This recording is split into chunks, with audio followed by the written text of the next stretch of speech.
Olá pessoal, tudo bem? Meu nome é Samuel Dalelast, sou médico e esse é o nosso espaço aqui no YouTube para discutirmos temas associados à saúde, bem-estar e qualidade de vida. Sejam todos muito bem-vindos a mais um vídeo aqui do meu canal do YouTube que tem como objetivo levar para você a maior quantidade possível de informação para te ajudar no teu processo de gestão do envelhecimento. Envelhecer é o que a gente quer, aliás, deveríamos querer, né? Eu busco chegar lá nos meus 100 anos, por que não? Mas desde que isso aconteça com qualidade de vida. E para isso, o principal critério é a informação. Se a gente souber tudo que a gente tem que fazer durante o nosso dia, nós aumentamos muito a probabilidade. Veja bem, é probabilidade, não é certeza de nada. Nessa vida, a única certeza que temos é realmente que um dia iremos partir. Agora, como é que a gente vai chegar? Quando que a gente vai chegar? Bom, aí tudo é uma questão de manejo e probabilidade. E o tema de hoje é um tema muito propício para falarmos de uma doença muito comum e eu vou trazer aqui um desvio dessa doença, o diabetes. Por que desvio? Porque a gente fala muito do diabetes por consumir açúcar, do diabetes por estar obeso, do diabetes pela questão genética familiar, do diabetes pelo sedentarismo. Ok, são todas causas de diabetes. Mas tem algo que é muito pouco falado, que é a causa emocional e que eu vejo, percebo isso claramente nos pacientes que eu atendo todos os dias. Eu atendo alguns pacientes que me trazem exames e me contam da sua vida, porque a minha consulta é uma consulta um pouco demorada, justamente por isso, porque eu quero saber. O paciente chega, eu olho ali, a gente não se vê há 6 meses, a gente não se vê há um ano, me atualiza da tua vida nesses últimos 6 meses, um ano, que a gente não se viu. Aí o paciente me conta da vida dele, fala, olha, está acontecendo isso, minha filha casou, eu abri uma nova empresa, eu mudei de casa. Tudo que aconteceu na vida dele é importante para mim, para que daí eu olhe para esses exames e consiga fazer uma correlação, né? Por exemplo, se esse paciente chega para mim e conta que a empresa dele está indo mal, que ele discutiu, ele se divorciou com a esposa, opa, aí eu sei que alguns marcadores que eu vou ver no exame de sangue podem estar alterados por conta da parte emocional. E dentro desses marcadores, eis então que vem o tema do nosso vídeo aqui hoje, falar sobre a alteração da glicose mediante situações de estresse. O que a gente chama vulgarmente na medicina de diabetes emocional. E aí o paciente fala assim para mim, Samuel, mas como é que a minha glicose foi de 87 para 104 se eu não estou comendo açúcar? Vamos entender hoje um conceito muito importante, uma palavra que a gente fala assim, ó, neoglicogênese, mas a gente também encontra isso com outra forma, né? Gliconeogênese, tá? São duas formas diferentes de escrever a mesma coisa. E fica fácil de entender o que essa palavra quer dizer quando eu separo, ó. O que é neo? Neo é novo, né? O que é gênese? Gênese é formação.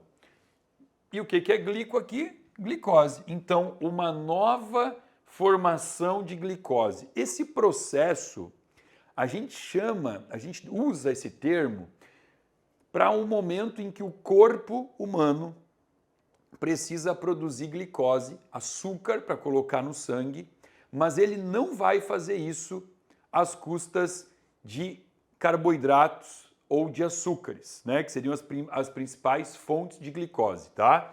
Então a gente fala assim, ó, que a neoglicogênese, eu falo assim, tá? Neoglicogênese é quando eu tenho a formação de glicose, de açúcar, a partir de compostos aglicanos. O que são os compostos aglicanos? São compostos não açucarados, não açúcares, não carboidratos, tá? Quais são esses compostos? Basicamente, o lactato, o glicerol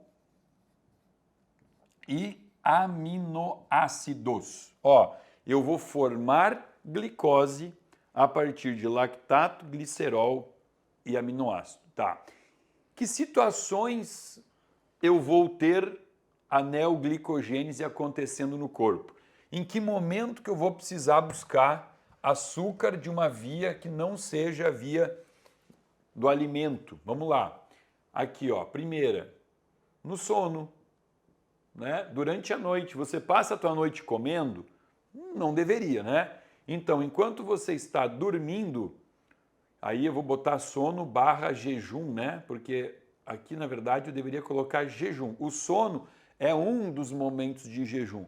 Mas quando você faz um jejum, sei lá, porque teu jejum é espiritual, por conta da tua religião, ou é um jejum porque você quer saúde, está buscando terapias de jejum para cura, que é uma forma de cura de algumas doenças, o que vai acontecer? No jejum, você vai terminar a tua glicose sanguínea, vindo da dieta, do alimento que você ingeriu. O corpo, então, vai buscar uma via que a gente chama de via alática.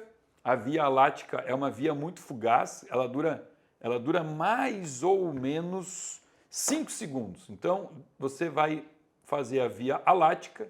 Depois da via alática, você vai começar, então, a promoção aqui da neoglicogênese a partir de lactato, glicerol, aminoácido. O que a gente tem que entender? O aminoácido, ele pode também ser oriundo da dieta, do que você comeu, né? E quando o jejum for prolongado demais, aí ele vai começar a fazer a neoglicogênese a partir do aminoácido da decomposição do músculo, né? O nosso músculo, quando quebrado, ele vai liberar aminoácido, tá? O aminoácido mais energético, o primeiro aminoácido utilizado aqui, vai ser a alanina, tá? A alanina é o aminoácido mais energético que o corpo vai utilizar, ok? Bom, então vamos lá, vamos continuar. Situações em que você vai fazer a neoglicogênese. Primeira delas ficou claro aqui, né? O jejum, tá? Segunda, atividade física longa, né? Um maratonista que vai fazer uma prova de 42 quilômetros correndo, um ciclista, um triatleta, Ironman, ele vai precisar, durante a prova, se é que ele não tiver os recursos, né? Se ele não levar o gelzinho, o carbolift, as coisinhas dele, ele vai começar a fazer neoglicogênese, tá? E aqui a gente vai colocar o nosso tema de hoje, né? Situações de estresse. O estresse, e aí nós vamos botar aqui uma setinha para ficar claro o que a gente está falando. O estresse, eu vou botar aqui cortisol, tá? Por quê? O hormônio cortisol, o cortisol, ele é o hormônio a gente chama luta ou fuga. Você já ouviu essa expressão?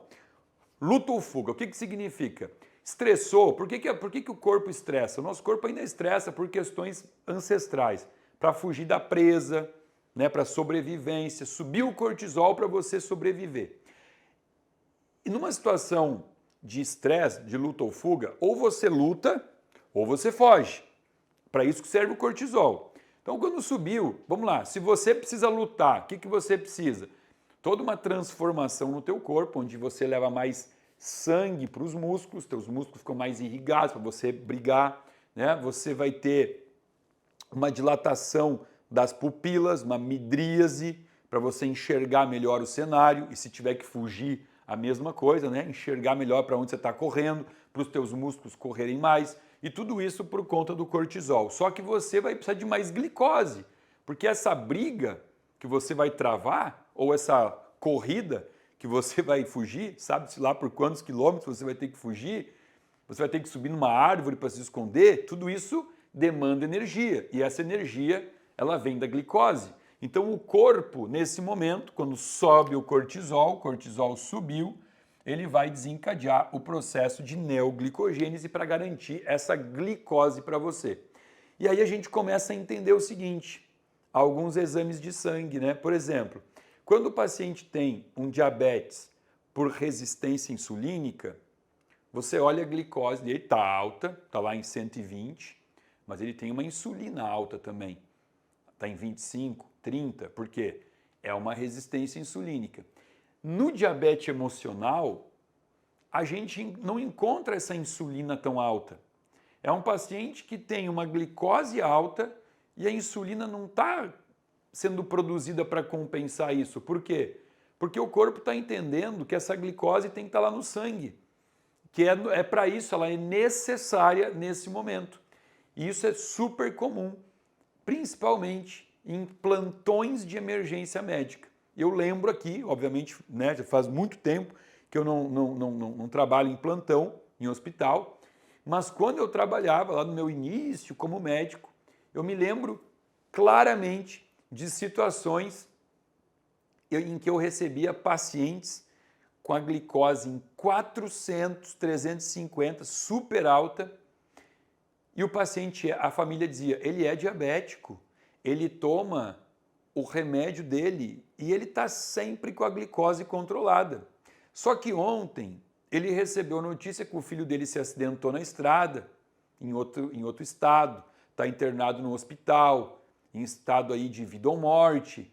E aí o que aconteceu? Mesmo tomando os remedinhos, a glicose, que sempre estava controlada, estava lá em 95, agora a glicose está em 300 e pouco. Né? Claro que na época eu não entendia muito, não estudava essa parte de fisiologia, eu sabia, já tinha percebido que existia essa relação, eu só não sabia o porquê, não sabia como que o paciente aumentou a glicose tanto, né? Sendo que ele vinha controlado e tal. Hoje, estudando a parte bioquímica, fica muito mais evidente para mim, lembro desses casos lá do passado e consigo entender perfeitamente esse mecanismo, né? Onde a hipófise libera o ACTH, né? O ACTH, que é o hormônio adrenocorticotrófico, hormônio adreno de adrenal, Fernando, adrenal aqui, glândulazinha adrenal, hormônio adrenocórtico, né? O adrenal tem a parte cortical e a parte medular, e na parte cortical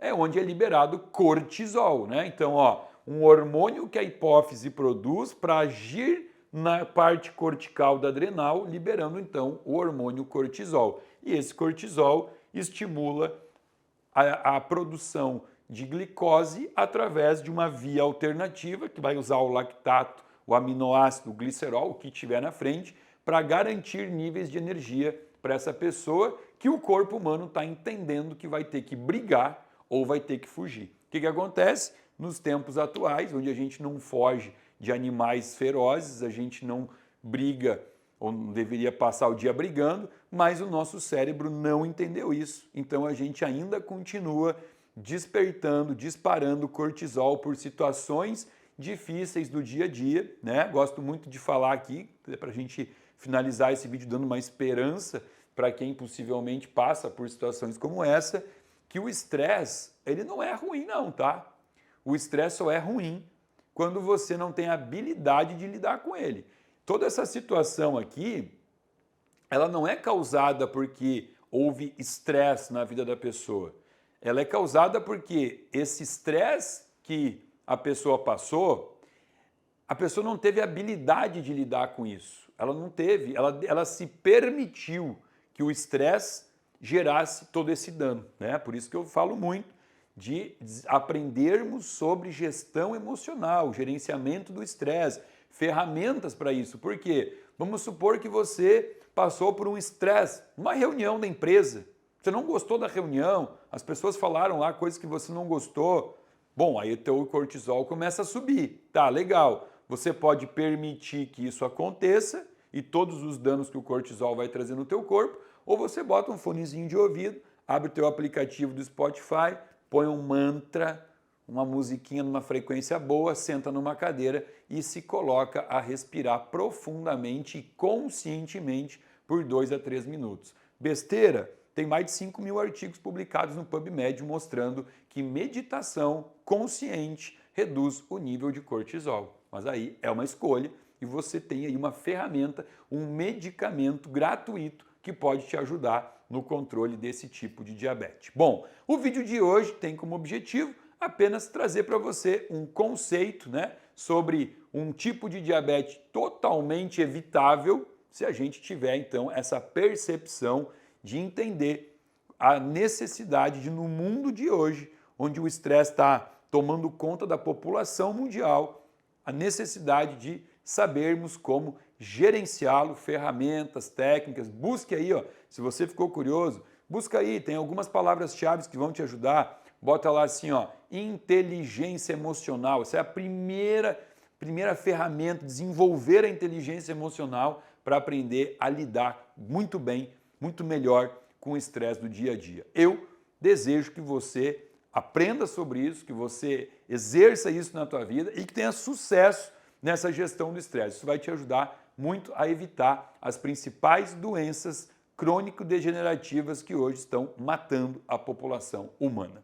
E se você quiser conhecer um curso que pode ajudar você a mudar a sua vida, não só na gestão do estresse, mas na alimentação, ensinando você sobre práticas de atividade física e todos os outros cenários que envolvem hábitos de vida, eu convido você a conhecer o curso do Renascimento, um curso que eu desenvolvi para ajudar pessoas que estão buscando realmente essa gestão da qualidade de vida. São 12 módulos que vão mudar a sua vida. Se quiser conhecer, abaixo desse vídeo tem um link, clica aí e venha fazer parte da 5ª turma do Renascimento. Fica aqui o meu muito obrigado.